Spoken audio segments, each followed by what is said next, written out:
And welcome everybody to another episode of The Mind Sculptors. I am your host, Callahan, and joining me today is a man of many talents. Somebody that I met him through the Spike Feeders Discord. Super funny. He's a talented chef, magic player, quality player. If you follow him on TikTok, you know him as Okaychef. If you follow him on Twitter, you know him as the Hermit Druid. I know him as Nathan. Nathan, how you doing? Welcome into the show today. Hey, how's it going? Good to be here. Yeah. So we are recording this today. It's 11 in the morning my time on October 30th. So we're right in the middle of spoiler season.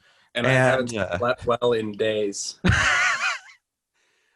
The stuff so we were planning on talking about like decks that we like and why and card interactions, all that jazz. And then the last like 48 hours happened. And I was just like, so we got other things to talk about, it seems like. There is so much to talk about right now. Oh, goodness. So I think the place to start, I don't know where to start, actually. Geez. Let's just start with the big one right off the back. Everybody's been talking about it for the last week. I talked with Cobblepot about it on our first episode. Opposition Agent. This is Aven Mind Sensor if you pushed Aven Mind Sensor to the absolute limits. Give me your take on this card. Literally that. Aven Mind Sensor pushed to the nth degree. I personally would have preferred to have seen it in like more color restrictions. Mm-hmm. Like even hybrid. Yeah. Would have made me happy. Like you can still cast it off a Dark Ritual, whatever. Like let's still party. Like let's go. But like like it would if it was like to Orzhov. Right. I would have. Yeah, like it still gets run in like absolutely everything because Timna's there, but it's just like there's something about the aesthetic of it, and like it harkens back to like another issue that I had with Collector Oof. Like I've been talking to like a lot of people over the couple days about like this card and like hate search and where it fits in. Like it exists. This is a card that exists. We'll deal with that later. As for like my opinion on it, like. I think it should have been in the white spectrum. And like, I agree and understand that hate search and stuff like that exists in every single color. But my personal opinion is the very act of putting it on a body is what makes it like a bear is like a white thing. Right. Like I also, in that same vein, I truly believe that Collector Oof should have been like renamed something different and being a white card. Because it's essentially Stony Silence the bear, or Null Rod the bear, which is a very white thing. So like when that came out, my opinion was that should have been a white card. Mm-hmm. It's a stacks piece on like a creature. That's usually the purview of White's thing, but it exists. It's black. I would have liked to seen it in more colors, but. I'm looking forward to running it, and if anybody is going to play Doomsday, I am going to sideboard that in so hard. I know there's what is it? This Snoop Doomsday? Yeah, isn't that what that does? Did you see the video that Rebel put out? Yes. I am now a Rebel stan. I am too. As I've interacted with her on the CDH. Cast Discord server, and I was like, man, she's really funny. I didn't know she did content, and I was recording an episode with Braden, and we got done, and it had just come out. He goes, oh my gosh, you got to watch this with me. So we sit down, we watch it.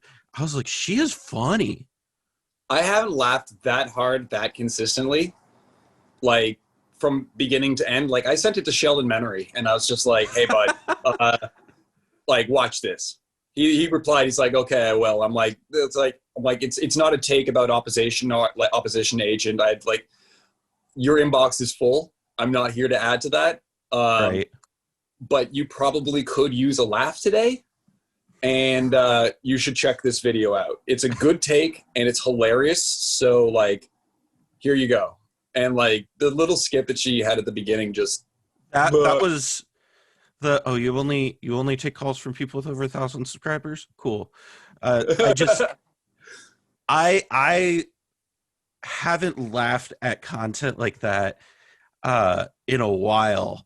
That was, I mean, I watch like Drew Gooden and people like that, like those type. But as far as like MTG stuff goes, I was like, man, that is funny. That is good. So I did see that. So my whole thing with like Opposition Agent is I am curious to see how the metagame responds more than anything. Duel's Vault just became the best tutor. Absolutely. Like, okay, a bit hyperbolic, but like it just became a lot better than it previously was. Oh, for sure. I mean, and it's interesting because like, I mean, you still have to respect one black mana open now if somebody has a handful of cards, because they're a dark ritual away from getting that out there on top of you. Yeah, it's not like all my decks are not already running dark ritual and cabal ritual. Right. Like, will I cabal ritual a dork to grab a tutor in, or is it not cabal ritual? Culling the Weak. Yeah. Like, will I Culling the Weak something to like flash in that to grab a tutor? Yes. Absolutely. Well, and especially when you're playing against some of the more greedy decks. Like, I'm greedy decks. That's right. You do play very greedy decks. But if you're playing against a greedy deck, right? A deck that has like the whole deck right now, and I feel like this is a lot of the meta, is just I'm gonna push out Thoracle, and Thor is my only win con. Because let's be real, a lot of people stopped playing Jace, a lot of people have stopped playing Labman, and so a lot of people have just gone all in on Thor is my win con. Dude, if somebody comes in over top with an Opposition Agent and they could just grab your win con in your SOL. Yeah, essentially. So, I mean, themselves. Say that again? And then win themselves. Right, exactly. Using it. Right, and that's what's so interesting. It preys upon CDH in a wonderful way because, like, it does. I often talk about the fact that, like, because of the way that I organize my collection, I can build pretty much almost any meta deck. Mm-hmm. Because all the cards that we run are the same. Yep. So it's allowing you access to the cards that are in your library in somebody else's library, meanwhile denying them a tutor and whatever they use, the resources they use to get into that tutor. Absolutely. And it's interesting. And I wonder... It's like a Praetor's Grasp on a body that sticks around. I mean, it's the same mana cost as a Praetor's Grasp. I mean, it really does feel like just instant speed Praetor's Grasp to me. Yeah, but I would agree. Me and a couple other people would probably agree on the fact that, like, well, no, it sticks around. Unlike, right. So it's on a creature. Like, it's going to stick around. Like, it's not just a one-time thing. Like, they made a one-time instant speed Praetor's Grasp, but that would be probably playable. But the fact that this thing sticks around until it's bolted or some shit. Like, also it's on a body, so that means you can abuse it for Tymna attacks or like whatever. Like, and like I'm personally running it in Najeela, and that's a great attacker for Derevi when I go for the win. Not only am I staxing people out, but I can abuse the body when I go for my Derevi wins. It's an attacker. It's a 3/2. It survives stuff. I'm genuinely surprised with how pushed it is that they didn't throw like flying on it. I'm surprised. I genuinely feel like it would have. Like, I would have. Yeah. Like, flying would have. Like, I think even they went. I don't know. I've been talking with Blake Rasmussen a lot today on Twitter. Yeah. Like, I've had his attention for like 5 minutes. And like, there seems to be a very interesting disconnect as to what Wizards of the Coast sees as big and splashy. Right. Versus what casual, which, like, I know this is a CDH podcast and a CDH channel, but like, my concerns usually revolve around casual when it comes to things, because like when it comes to CDH, I have a lot less care. Like, Right. oh, that's terrible. It's gonna like I played Flash. I played Flash in for sure. Najeela, but like, Okay, I not to go off topic. I do have a question yeah, about that. Well, did you play the Shuffle Hulk Najeela list? I played Shuffle Hulk, and the second and then the second Thoracle was banned. I went into Laird Console, which made it even better because I was already running. Najeela already wins with Consult. Yeah. Because you either can Consult for Derevi, Consult Thoracle, or now with that Flash package, you're running cards that are already semi-okay. And like at the worst, like because we're in 5 colors, I had access to that one Wild Canter. Yeah. So like I could run that to produce any mana color, which means even if it got caught up in hand early, I could play it out and use it to ramp into like one of any color over a counterspell war. It was still good. So, like my card quality, like I cut 10 dead cards out of Shuffle. Yeah. Okay. So the reason I asked that is because there were people in my meta, specifically. I think you know Phoenix, right? He's in the. I'm not familiar. He and Pongo do a lot of stuff together. But he plays in my local meta, and he plays. Actually, I think the name's starting to ring a bell. Yeah. He's in the Spike Feeders Discord with us. Okay, yeah.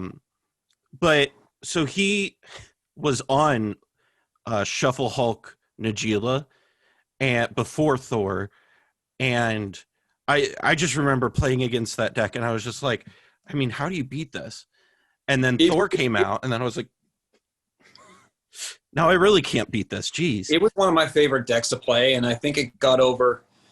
And it was one of the things that I'd often talk about. It's like I like a very proactive strategy of like my favorite answers are threats, and like I kind of like prey on the fact that everybody else kind of like keeps greedy hands, and like we're CDH players, we keep specific things, right? But like I like pressuring life totals like with Najeela, and the fact that she has like 1-card win conditions in like 3 different cards.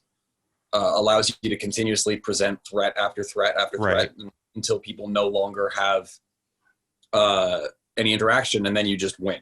Right. It was also the case, the difference between, which I never had, and like the issue that people had with Shuffle Hulk was it was a Timba Thrasios deck. Its only win condition presenting was either Consult Thoracle or Flash. Right. So it led to a lot of sandbagging. Whenever I ran into these decks, I would have no issue with that because I would start beating the crap out of them with Najeela, pressuring their life total until they had to basically die to Najeela beats or cast Flash, and then I could Flash over top of them. Like I was like, you are casting this now, whether or not you like it, because like you're either going to cast it or you're just going to die. Go. The onus is on you now.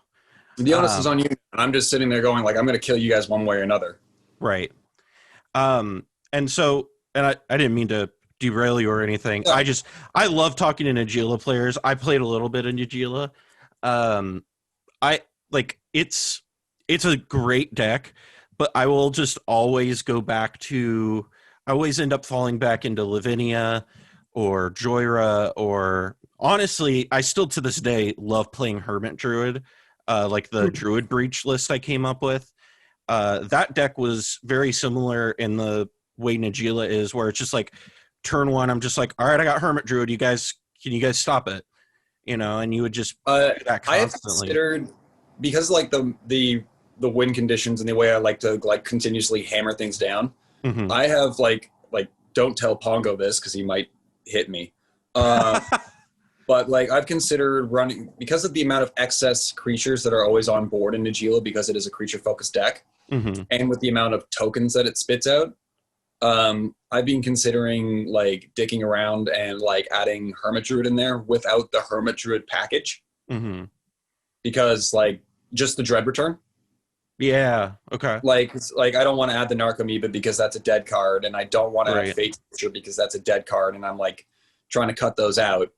But like I'm just figuring like turn 1 Dork, turn 2 Najeela, turn 3 like you're attacking, there's creatures out on the table. Like you could easily get the 3 creatures like that dread return. Like even if it's like turn 4 and you're like, I have a Derevi in hand and a Hermit Druid on the table. What are you going to answer? And like, do you have enough resources to, like, there's so many ways. So you're not wanting to do it with like a turbo druid thing. You're just wanting it as like another layer on top of it. Yeah. But like, yeah. So it's like, you could still play it out on turn 2, like, or turn 3. I think turn 3, you have to have like a play dork and a dork. Turn 3, play another creature, and then tap Hermit Druid. Yeah, that probably would get there. Yeah, I think that sounds good. But I also, especially after my talk with Cobblepot, am now just like, fuck it, let's just try whatever. Let's see what works. That's what I've loved post Flash, and like. And this is one of the things that I've always been heretically talking about, is that I think it's about, if you have 90 of the best cards in the format, I don't really, it matters less about what the last 10 in your deck are. Right. And like, that is something that like many people will probably disagree with me. But like, I played Hippo Hulk in CDH I remember that. And that was just basically like, I think that had about 15 or 12 dead cards. Mm-hmm. However, it took actual wins against Shuffle Hulk, like the Shuffle Hulk list played by Sick Robot. Like it's like, and like in the Toronto meta, I took like there was a day that I played like 6 games and I took 2 wins on Feldegriff. That's hilarious. I love it. So yeah, it's just one of those, like, there's either 2 options, and it's either one, 95s and 90 of the best cards in Magic are all you basically need with the amount of draw and good cards that we have, or I'm good at Magic and I refuse to believe the latter. So like, I understand that. I feel that way a lot myself, honestly. No, it's the difference between Cobblepot and me is like Cobblepot, like, and I are like just mad brewers. We're always like at doing stuff. Cobblepot's aesthetic is like, he's like this wizard in the tower with like this stoic knowledge that everybody's just kind of like trying to decipher. Mm-hmm. And like, he comes up with amazing stuff. Whereas I'm like the goblin in the workshop that's just banging pans together until shit happens. Like, it works. Like Cobblepot, like Cobblepot has lists and reasons and this very academic way of approaching things. I'm just like, we're going to smash shit together.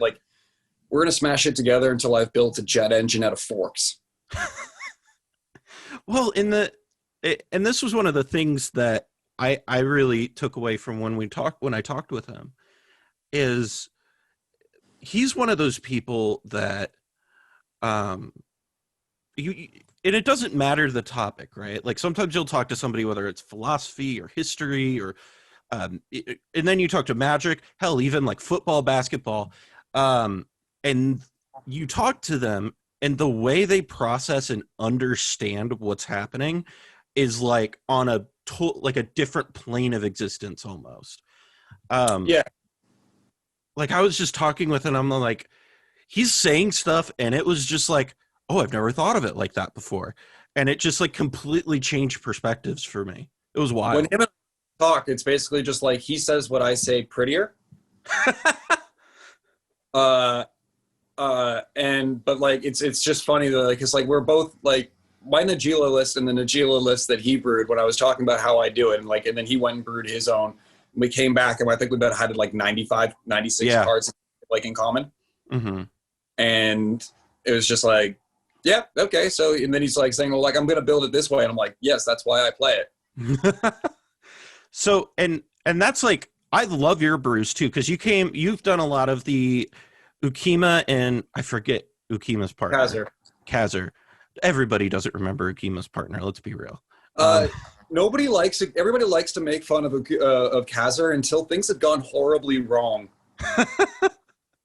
Like, and then all of a sudden it's just like, hey, buddy, so I need your help here. And want to come bail me out?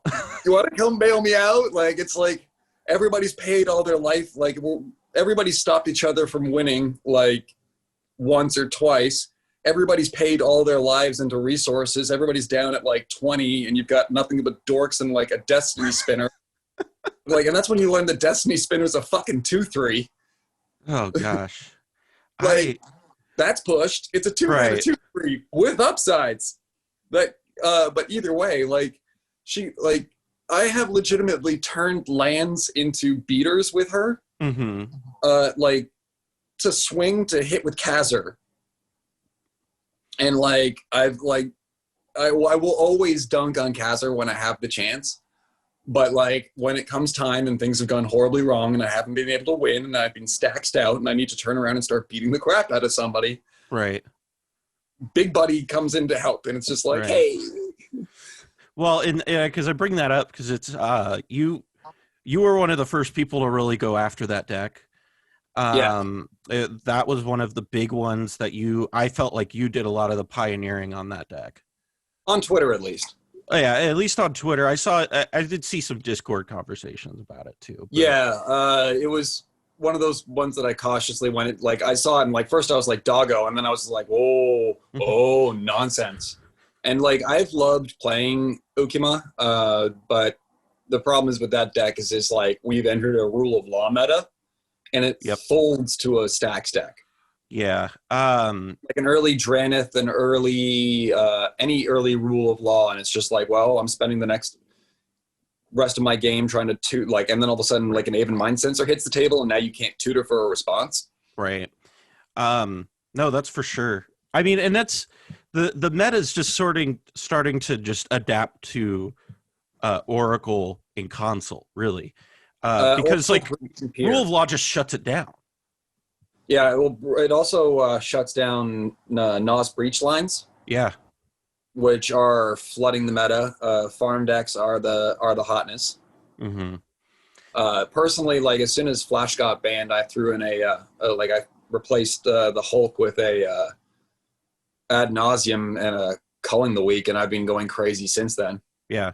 Well, I mean, it just seems like, especially if you can run basically that, but you don't have Hulk in there, it makes your Ad Nauseum so much smoother. But in this new meta now, we're at this place where, like I know Pongo's been doing a lot of the like 5-color Kenrith stacks. Phoenix has been doing it. Yeah, he's been doing Fair Magic. Cobblepot's been doing Fair Magic. Phoenix and I have been working on it. I hope to never see that deck. It is. So I've played all 4 versions of it. And basically playing it is really interesting. If you're a Storm player who has to play against it, I feel genuinely sorry for you, because you don't get to play the game. It just, what that deck does, for those of you who don't know, and I do have an episode coming up where we're actually going to be breaking that deck down. It's basically rule of law tribal mixed with like creature effects that get through it. And I've even been taking a lot of that and moving it over to Lavinia. Some of the stuff that I've been trying over there is one of the new things I added in Lavinia is a phantasmal image, which is I feel like is becoming a blue staple now. It's a dockside doubler. It's a dockside doubler. It's a Timna. It's whatever. It's we don't play bad cards in CDH. Like that's the kind of thing we're known for. So it's just like very often it's going to be a really good card because somebody else is playing really good cards. Right. Well, I mean, like the other night I was playing a game with it and somebody had a Corvold out, swung and attacked at me. So my turn comes around. I Gilded Drake it. All right. Pass it around before my end step. Somebody flashes in a Notion Thief. I top deck Phantasmal Image, my Gilded Drake, and get a Notion Thief. And I was doing that in Omen Pool, right? So, the lines it opens up is huge. The other thing I added is Urza into this. And the reason I added Urza, and it's really, really good. First of all, it makes my Winter Orb asymmetrical. And it opens me up to play like Static Orb and things like that. Second thing is when we're in a Knowledge Pool lock, I can now cast spells under that. Nice. So it adds this layer to it.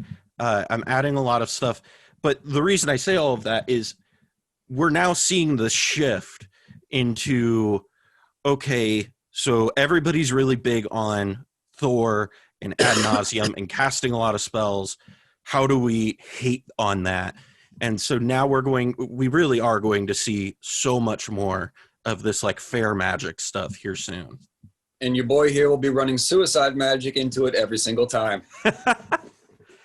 So I love Najeela for that, because until like the Elish Norn or like the like one of the stupid big things comes down, Najeela works under other people's stacks very well. It really does, and it can win through a rule of law. Because no problem. You like, just have to. You can't interact with Najeela. Good. Right. So, and speaking of that, so you're a big Najeela player. So going back to I think you know where I'm going with this. Going back to the spoilers, there was a card that got spoiled yesterday. It's Black Lotus for Commanders, Jeweled Lotus. I have a take on it, but I want to hear your take first. What do you think of that card? It's good. Yeah. It's gonna be good in.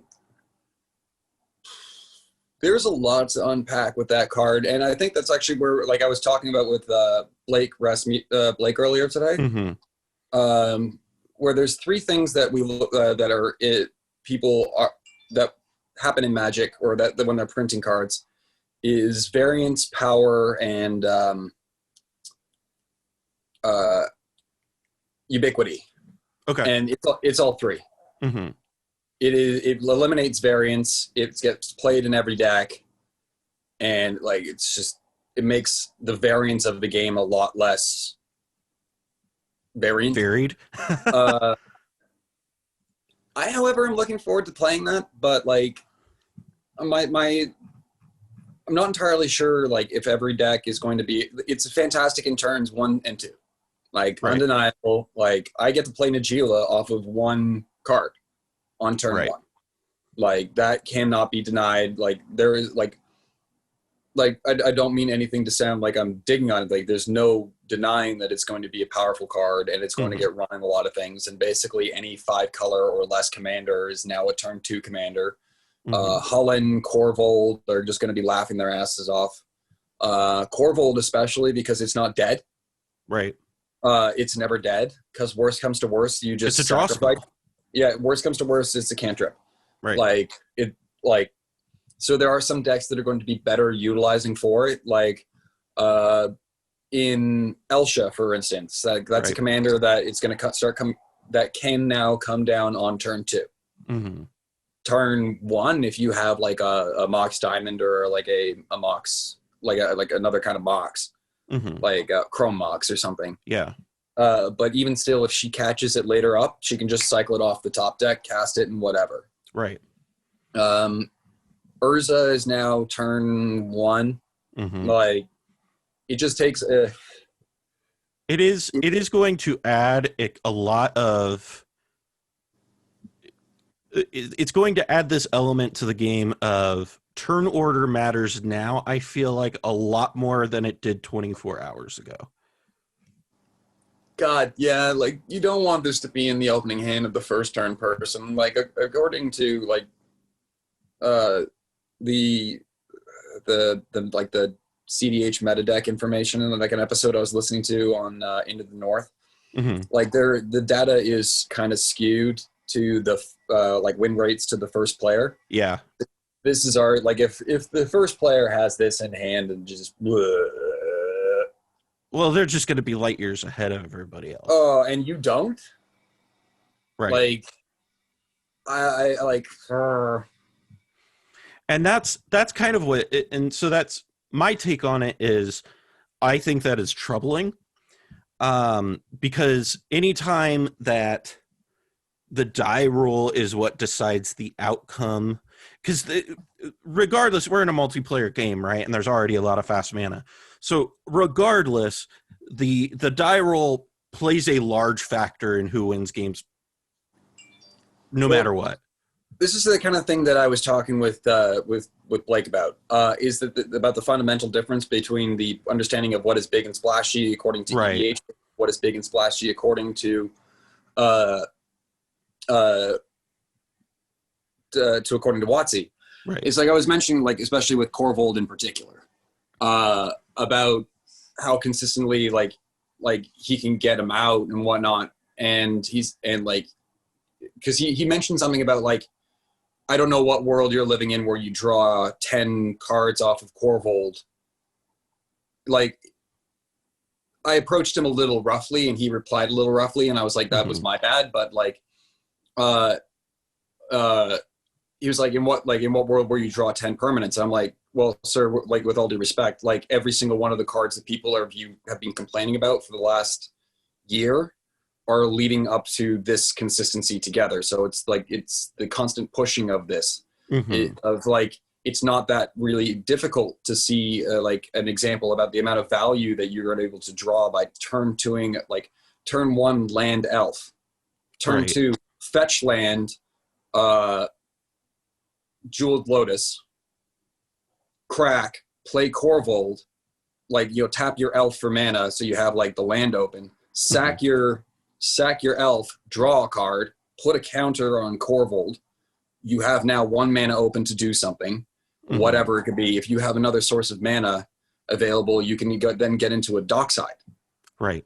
On turns 2 and 3, and then like now you've generated 7 mana, played another fetch land. Now all of those grow your commander and draw you cards. And like he's like, well, congratulations, you're now playing like splashy commander. And I'm like, with all due respect, sir, that's what the difference between like I think what your opinion of splashy means versus what the general commander community means by splashy. Right. It's like you're just making it a little too consistently easy. Like this is not the big splashy spell that we're looking for. People that are playing commander, especially in the casual base, are looking for spells that they need to work for. They're looking to attack somebody with 13 copies of Bloodforged Battle Axe attached to a Kiri. Right. That's big and splashy. Like, they're not looking for turn 2 Hullens that are already pushed. It's like, we appreciate it, sir, but they're a little too consistent. They're like, we want to struggle a little bit. We are a hard crowd to please because not only do we like powerful effects, we don't want them to be too powerful. Right. Well, and I think there's also this layer to that too, where you're talking about the consistency of it, where the expectation in Commander is it's inconsistent. Yes. And like, I know we as CDH players take that rule and go, but like, as far as I'm concerned, if the health of EDH, the health of and what is healthy for EDH matters a little bit more to me than the parasitic nature of the format I play. And I do say that as a person that does not own a casual deck. Let me be clear about that. I may care more about the health of EDH, but I do not play it. I'm not good at it. I've tried. I'm not good at there's a part of the social contract where like trying to figure out what is too powerful, what is not. And like, I don't like making people upset, and that like, it makes me upset that I've like made somebody upset. And like, I like powerful magic. So for a year, I was actually not even sure if EDH was right for me. Right. Like I've only been playing EDH for 3 years, and 2 of that have been competitive. I was on my way out of the format, like as like you know what, maybe this is just like, it's me. It's not you guys, it's me. But then I found CDH where it's just like, I don't have to worry about that. And then like, that frees me to not have to care about what I'm playing. Like, I'm not known for playing yes, I play like the decks that I play are CDH, but I also play some other stuff. I'll test stuff out. Like, I might be the Timmy's or like the Timmyest Johnny around. But like the only way that I can play that unrestricted Magic is to play CDH. Right. And it's interesting because, we're talking with us. Man, I love talking with you on Twitter, and I love talking to you in person. It's just good conversation, man. So my problem I have when I try to go play casual, right? Because it's very similar to yours, but to a different extent. And this is so I have said this for a long time. CEDH has ruined my ability to play Magic well in any other context because and I think the really good example of this is I at the beginning of the pandemic was like, man, I can't play a lot of CEDH. I'm just going to grind a bunch of standard, get really good at standard, and my card evaluation and threat evaluation is royally just You know what screwed. card taught me that? You know what? What? You know what card? There's one card that taught me to sit down, shut the fuck up, and stay in my lane, Yeah, and that was Hogak. yeah, I'm like a Golgari guy. Like it's mm-hmm. Golgari is like my aesthetic. I rock Golgari pins, like, and like that. Like my one of my best friends got it is like an Urza fanboy from Mm-hmm.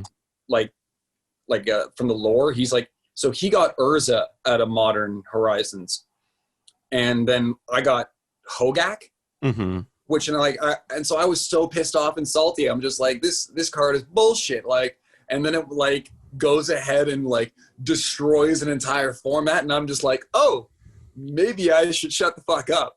Yeah, I I still I've I so outside of the mind sculptors, and I haven't started it yet, but I am going to start doing videos, a hot take series, and I'd love to have you on for that because you and I could probably do some hot takes back and forth. I have some because it's not because, and this is one thing too, because I am with the show. I talk mostly about CEDH because that's what I play, and that's what I know really well. But I'm not limiting it to this format, right? Like, if we want to talk modern, let's go talk modern. One of my hottest takes I've ever had, and I still maintain this, is I don't think faithless looting needed to be banned. I don't think it did. I I think it have was no idea about reactionary. literally any other format other than Commander. And Modern, like, I know fairly well. I played a lot of modern before I got into CEDH, so I generally I don't understand it as well now because it looks so much different than it did when I was playing. But I last year when that got banned, I was a hot take machine on that. I was just like, I don't know that faithless looting should have been banned. I'll probably get roasted for that. But um, but all that being said, because it's interesting because I look at Jeweled Amulet and immediately red flags go straight up. And somebody like Shivim, for instance, sees that and he's just like, it's a bad dark ritual. And I yeah, think yeah, that yeah. says a lot to the difference in card evaluation. Difference in card evaluation, but also one of the things I love about casual is like sometimes it doesn't matter. Right. Like a card may be objectively better, but that's not the reason why people are playing Commander. Like, and it's one of the things that baffles a lot of people because I don't think they put themselves into the shoes of another human being, which Mm-hmm. I think is something in this community we should do a little bit more, is try to see things from the perspective of somebody else Yeah. before making a judgment. However, like Shivman and I have very similar opinions on Magic from different perspectives, and like we play very differently for the Right. same, but for the exact same reason. Mm-hmm. But like, I don't think his card evaluation is bad, and I No, I don't don't like, either. and like I would never go like, and I've seen people going like, you don't understand what's going on, and like no, Shiva may understand completely what's going on. It just is in a different context, and like Mm-hmm. frankly, this is Magic. It doesn't really fucking matter. Right. And Uh, especially with casual and specifically the way because there's maybe this is a hot take. I have this belief that there's EDH, casual EDH, and competitive EDH because I think most people don't play super casually. I think most people, and I think the poll that the RC did kind of highlighted this is that most people generally fall in the like 50 to 75% area. People yeah. like doing big things, people like doing splashy things. So That's the like fringe is us and Shivim, right? Like we're kind of the opposite ends of the yes, spectrum. like, which is also interesting because like my particular following enjoys my brand of nonsense. Right. But 75% of my, like roughly 75%, according to a Twitter poll, Mm-hmm. are casual battle cruiser, like 75% down. Mm-hmm. Like, and then I ran another poll. I'm like, yo, just a question: how many of you are likely to pay like all your life into necropotence? Mm-hmm. And then, like, again, about roughly 75 people just said, let's yeet this shit. So like people like want to do casual, like in casual, people still want to do splashy things, but like Mm-hmm. they want to risk. They don't Right. want it to happen all the time consistently. Like they want to sometimes fail. Mm-hmm. And that's where the fun comes in. Right. And Where someone like me looks at that and goes, how can I break this yeah, like consistently? that's why I haven't like slept well in the last 3 days, because I've been up at 5 o'clock in the morning catching the release schedule that like Mm-hmm. happened while I was asleep. So like I basically have been sleeping from like 11 till 5 every day for the last couple of Jesus. days. I can't I'm on imagine pot that. 2 of coffee. But like it's my favorite time. Like it's my like this is almost like Christmas to me, because it's like Me it's my too. favorite format. The stuff that they're printing is powerful, impactful. The reprints are fantastic. The fact that I am now going to add a new Najeela to my collection of Najeelas, I really, really hope that I need etched that foil. foil. I probably need the artist print. Like I I, currently own one of 30 of the Najeela artist prints, yeah. and that's like one of the pieces of my collection that I love the most. But like this set is going to the pirates. Like I can't believe I'm gonna see like I can't believe I'm gonna like CDH pirate tribal, but like Mm-hmm. you know 4 pirates, 5 pirates, maybe some value pirates. Mm-hmm. Like with Malcolm, like I am looking forward to seeing that pop up. Like it's probably gonna get paired up with Vile Smasher. Some really awesome hipster people are just gonna keep it pirate tribal with the big monkey. But Yeah.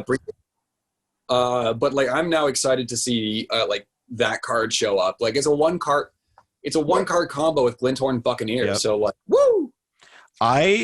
So when I saw that card, I went, oh, cool. And I know like Braden was like, oh, we can break this, do this combo.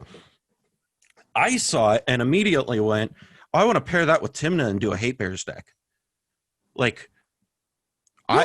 I immediately saw that and was just, yeah, I mean, I'm going to draw a lot of cards and I'm going to make a lot of mana in Esper, which Yeah, like seemed, one half of the combo draws cards. Oh, sorry, one half of the commanders draw cards, and the other half of the commander provides you treasure. So like, that is a parity breaking machine. right. And so like I've been tooling around with that. Um, and I have some really fun things. It may be interesting to take a look at Bears and Cars and like maybe move it to Malcolm. I I genuinely think that aggro is going to be a lot more viable after this set. I don't know if it's viable yet, but there is a lot of things that are coming out, and this is the next, depending on how much time we talk about it, maybe the Oh yeah, because like, last. my favorite type of Magic when I'm not playing degenerate combo, like if I'm playing like not degenerate combo, Right. I love Voltron. Well, I don't know if you know this or not, but I know I've posted the list. I don't know if you looked at it, but I've been working on, because when Obosh came out, I was immediately like, let's try this aggro thing, Mardu aggro, let's go. And then they changed the part or the companion rule, and I was like, oh well, this isn't worth it anymore. So it plays like Goblin Guide and stuff like that. I moved it to Tana Timna. Like it has legs, but it was missing something. Then I saw Jessica get revealed, and that card. So not only does it make aggro really good, because of the fact that just imagine this world with me. Come to Caleb World for a second. I turn 1, drop a Sarah Ascendant. Turn 2, play Jessica. 0 on my Sarah Ascendant, swing in. 18 life link in the air, turn 1. or turn 2. That Yeah. is really, really good. And especially now, I mean, hell, we could see this on turn 1 potentially with stuff like Jewel the Amulet. Yeah. Yeah, we're gonna be in for some crazy shit, and I'm for it. Like as I was saying, there's one particular commander that I am waiting for, and like I am raising an absolute stink on Twitter about it right now. But like as soon as it's spoiled, I'm going to have an absolute heyday. Now, the turtle that just got released, what's that called? The turtle stacks is gonna be awesome. So you were posting a lot about this on Twitter, and I stopped literally just to have this meeting. Yeah, I adore everything you were talking about. Just so we're talking, so you're talking playing Root Maze. You're talking about. I saw Cobblepot mention something. What's the enchantment? Is it that you tap a creature, untap a land? Earthcraft. Earthcraft. This archetype to me sounds like it's gonna fill the. Oh geez, why am I blinking so hard? Who's the Sultai commander that's banned? Leovold. Yeah, it to me sounds like it's gonna fill the Leovold void. Personally, I'm for it, but I'm also a masochist and a sadist. There was also some really cool shit that I was thinking about, and like this is one of those cases where I'm kicking it over to Cobblepot. But like there's some land synergies in there that are kind of ridiculous. Because you were talking about stuff with like Scape Shift, right? Yes, because like Scape Shift. Probably should mention the fact that the turtle makes all permanents. If it is untapped, all permanents enter the battlefield. If they would enter the battlefield tapped, enter untapped. So like you can honestly tap all your lands, float mana, Scape Shift, and then like sack out all your fucking lands, and then they all enter the battlefield untapped. And like God forbid you have a Tatiova on the field, because you like that you draw a whole bunch of cards. But then you like, since Scape Shift says you can find any land, it doesn't say basic land. Right. You go and find a whole bunch of your fetch lands, crack them again for another set of landfall triggers, draw a whole bunch more off of Tatiova, meanwhile having untapped lands and floating mana. Well, like you can now like you could Scape Shift for all the Sultai bounce lands, like, and they enter the battlefield untapped. Like, right. Well, and there's also the level of you're going to be able to do this, and I would presume the way to win with this is probably Field of the Dead. Or Consult, because it Consult, is. yeah. I mean, I was talking about this when this comes out. For record, this is coming. We're recording this before I've even released my discussion with Cobblepot yet. So you'll get to hear this when we talk. Is he said something really good? Is what we don't need to rehash it totally, but is the beauty of Thor Consult is it only has like 2 surfaces that you really have to deal with it on. Of you have to be able to cast 2 spells, and you have to resolve them basically. And they take up 3 spots in your deck, and that's it. It's the lowest investment way to win on the planet. Oh, you know what else is gross? Imagine doing all that Scape Shift bullshit with the Lotus Cobra out. Oh man, and drawing Lotus all those Cobra's so good. Yeah, but like imagine Scape Shifting and doing all that shit with the Tatiova and Lotus Cobra. Nathan, listen to me. So you and I've sent you and I've talked about my Sultai Sidisi list, right? Yeah. Where I was doing, oh my goodness, this is hilarious. So where I was doing things with Gitrog and Sidisi out at the same time. Because in my layered Sidisi list, I was also playing, when Flash was legal, I was playing Flash Hulk to grab specifically Hulk and Putrid Imp, and then you could just, it was Value Town, and you would win out of that. So imagine playing Gitrog in that scenario, where you're playing Skate Shift with all of that.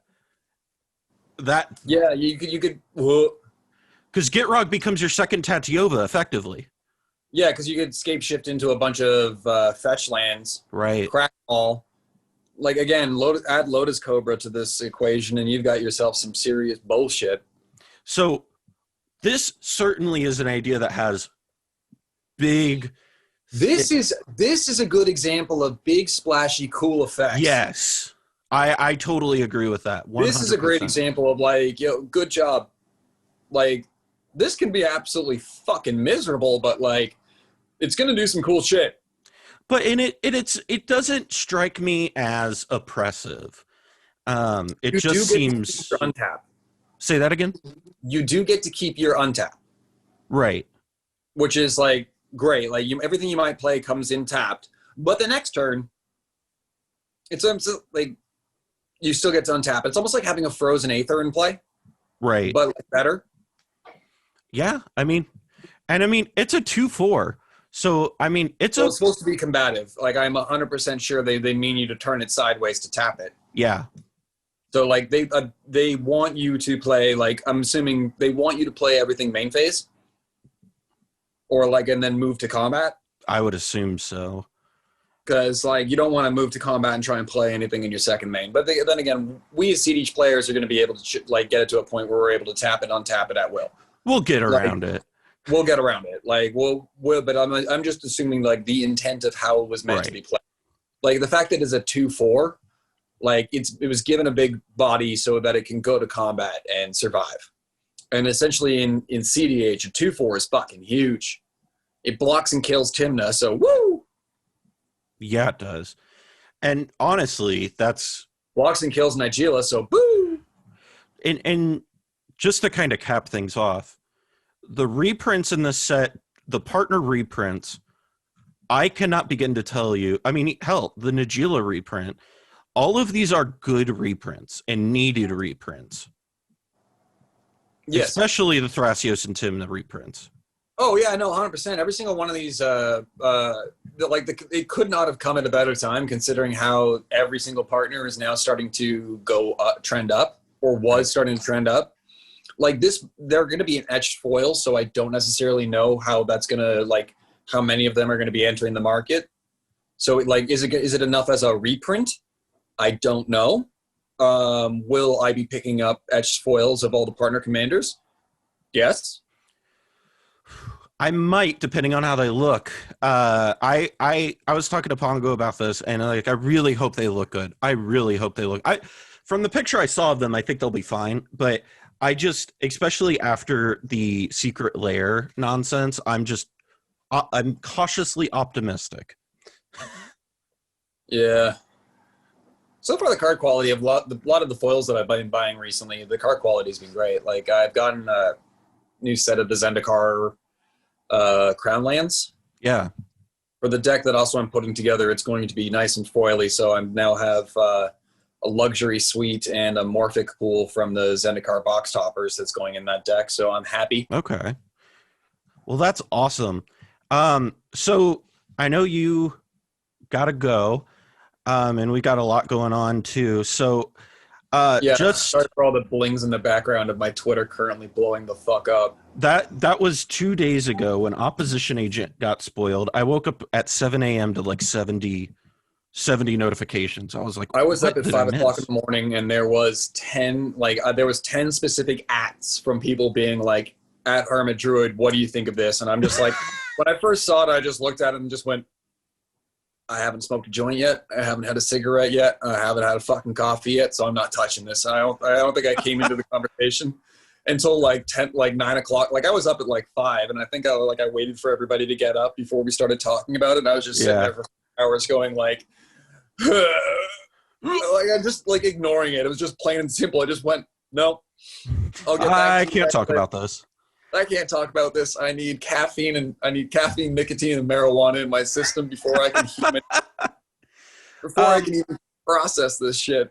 Yeah, and I had to read it a couple times, because the first time I read it, I saw it and went, so is this saying that every card you find while you're searching for that card, you get to keep? And I'm like, no, that can't be right. And then I kind of read it a couple times. I was like, okay, so this is just Praetor's grasp.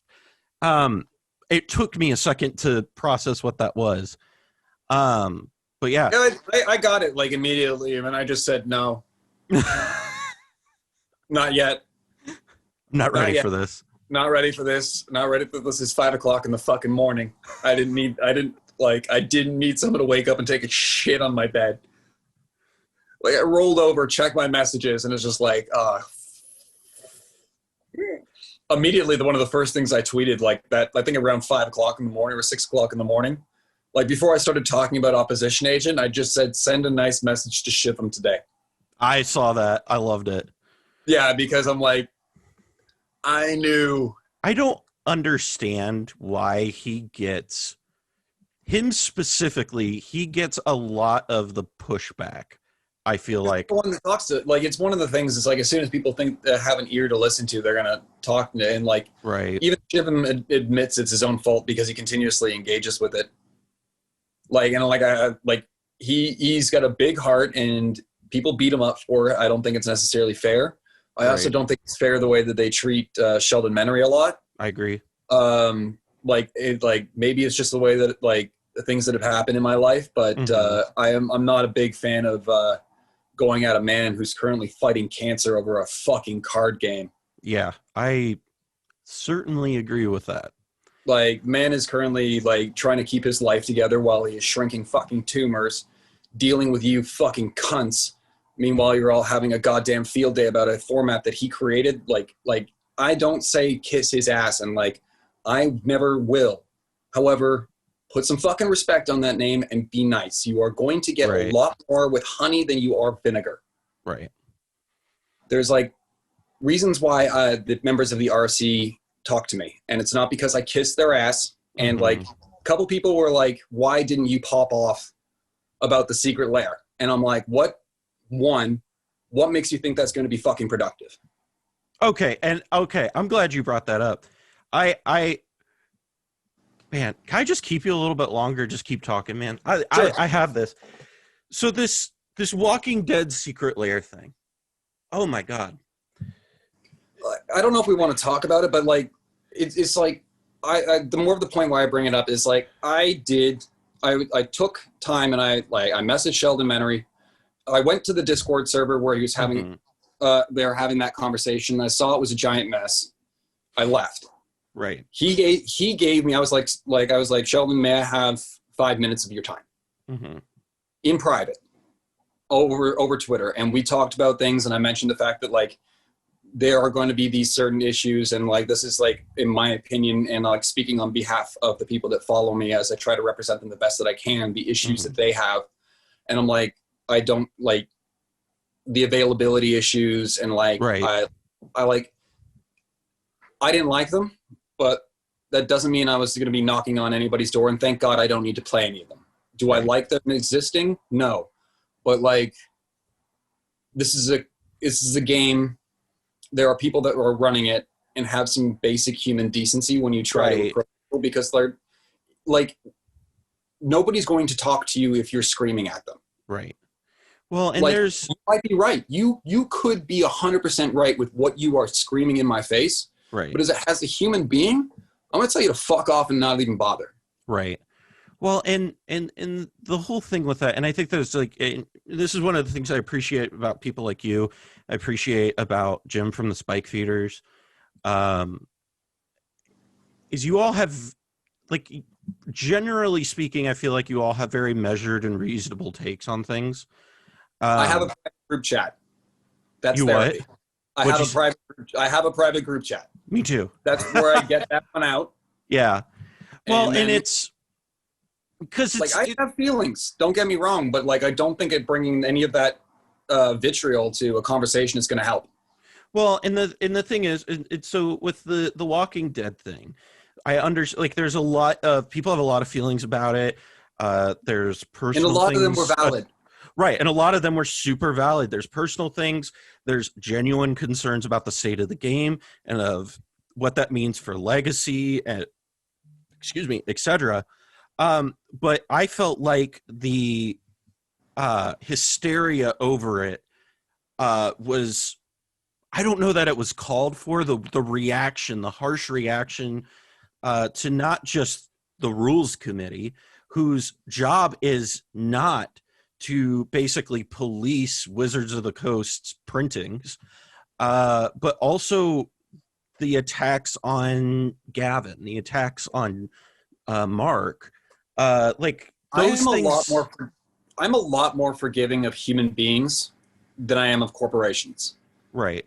And like, I'm not a big fan. Like, I am a businessman, so I might have like a different opinion than some people. Mm-hmm. But like, I don't judge people about trying to exist in a capitalist like hellscape as much as I judge the corporation institutionalizing it. Mm-hmm. Like, so like, I'm not going to go at Gavin. I'm not going to go at any one of these people. Like these people are told by the people in the office what they expect, and they have to do their fucking jobs. Right.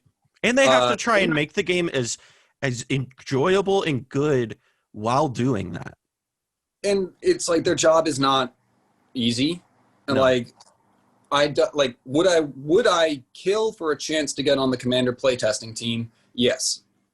However, I just want to see how, like, just from the conversations that I had with Blake today, like, there is a certain level of disconnect on what people like expect from big and splashy that I just like, if only I can just find a way to word it properly. I feel like we could.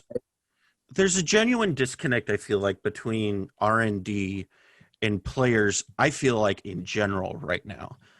Because you kind of see this even reflective in the push design of standard product, right?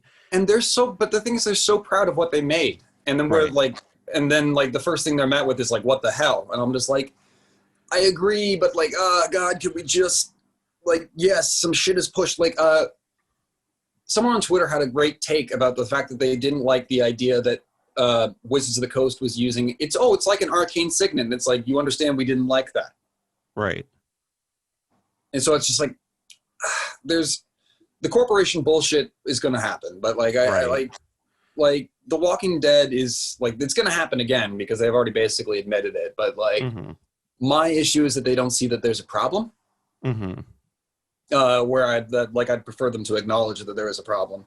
But well, and you know, it's, and even all of that aside, I think my first take when I saw The Walking Dead was the IP that they were with, is I was just immediately, God, I haven't even thought about The Walking Dead in like 5 years.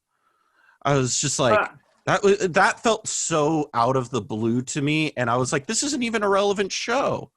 I would have hated it a lot less if the art was different. Yeah. I probably would have been more in on it.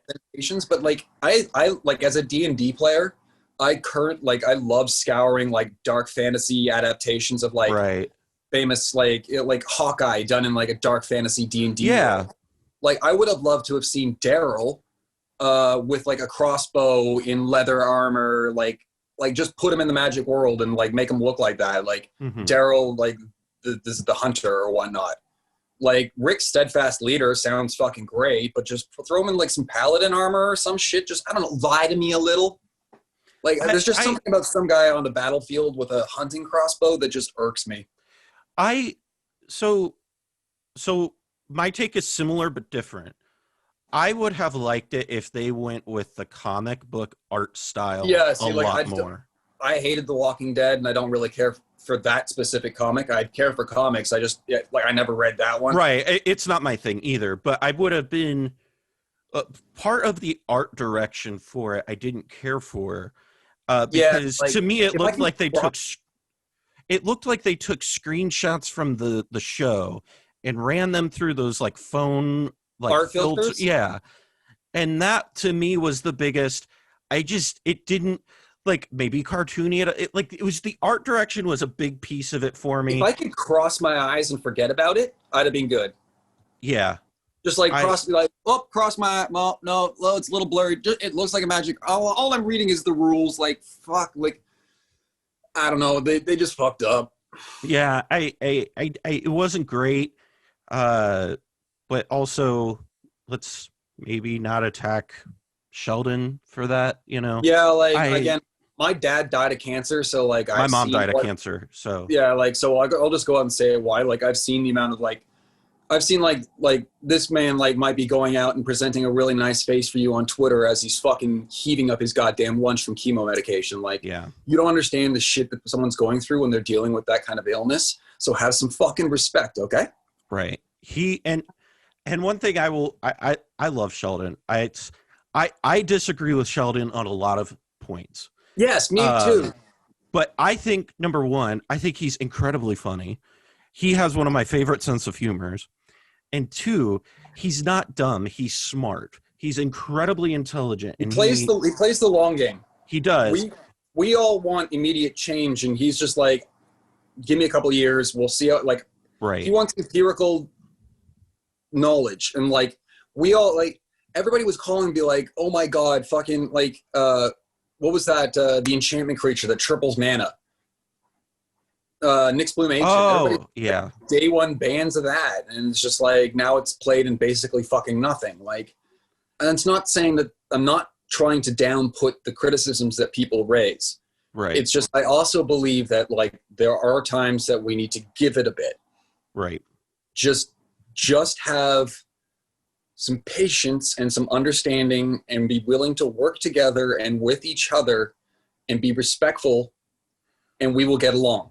And especially with a card pool the size of EDH's, it's very likely you will be able to find an answer for those things. Yes. Do people want to be forced to run answers in EDH? That's a different question. Like some people prefer to play uninteractive Magic where they just sit back, slam shit on the table and turn it sideways. Right. And like that is a valid way to play Commander. That drives me fucking crazy, but that is a valid way to play Commander. Right. Well, I totally agree with you. I could talk to you all day about this stuff. I know I got to let you go. So before we leave, I'll give you a chance to plug what you're doing. I know. So you're on TikTok. How do people find you on TikTok? Just go to @Okaychef. Okay. And so on TikTok, so people know, because we talked about Magic. So you're a chef in Toronto. Yeah. And you, by the way, are part of why I am becoming a better cook at home. Well, I'm glad. I like help. I like teaching. I like helping. Like, don't get me wrong. I have an attitude, and sometimes it comes out. But I'm much more a fan these days. I'm 34. I'm a bit older than I used to be, obviously. But like, I prefer to help and teach these days rather than like yell at people. Like people like tag me and like, oh, critique this dish. And I'd be like, instead I reply and be like, this is how you could have done it better. Yeah. And like, this is my opinion. And like food is another one of those things where not a lot of things are actual facts. Everything is mostly opinion. Right. Which is why I hate empirical statements about cooking, but that's a different fucking conversation. But like, I kind of like my version of content is just basically me living my life online. Yeah. So my content on TikTok is like my interests, which is cooking, D&D, and Magic. And how many followers you got over there? 51,000. Man. Jeez, man. I didn't know I was talking to a celebrity. I don't know what that this is my first time doing social media, so I actually don't know what that means. So it's 50. So you're Okaychef on TikTok, at the Hermit Druid on Twitter. Yep. And you've got a Patreon. Where can people find your Patreon at? I have it. I think it's at Patreon at Okaychef. Okay. Or I honestly don't know. I don't really pay attention to it. Like my view on Patreon is like, I am not a content creator. I don't think. And until I start making but some people out there want to like support what I do. Like the fact that I spend like 8 hours a day on Twitter helping people with Magic and talking about CDH. So there's some people out there that are like, no, we'll chuck you a few bucks for existing. And like I try to help out as like where I can, but eventually I might want to set up a Patreon, like pay more attention to my Patreon. But until then, it's not really something like I don't see myself as a content creator. I'm just a guy that is very excitable about Magic, who has a lot of spare time and some things that I want to bring to the table. Yeah. Well, I am very grateful that you are a human being who exists. You're one of my favorite people on the internet. And I'm really glad that I've got to meet you and interact with you. And I'm really glad that I got to have you on today. I was glad to be here. Yeah, thank you. So with that, that's this episode of the Mind Sculptors. We will be back next week. Check in. I've got a really good episode lined up. This is the Mind Sculptors. Thanks for joining us. Peace.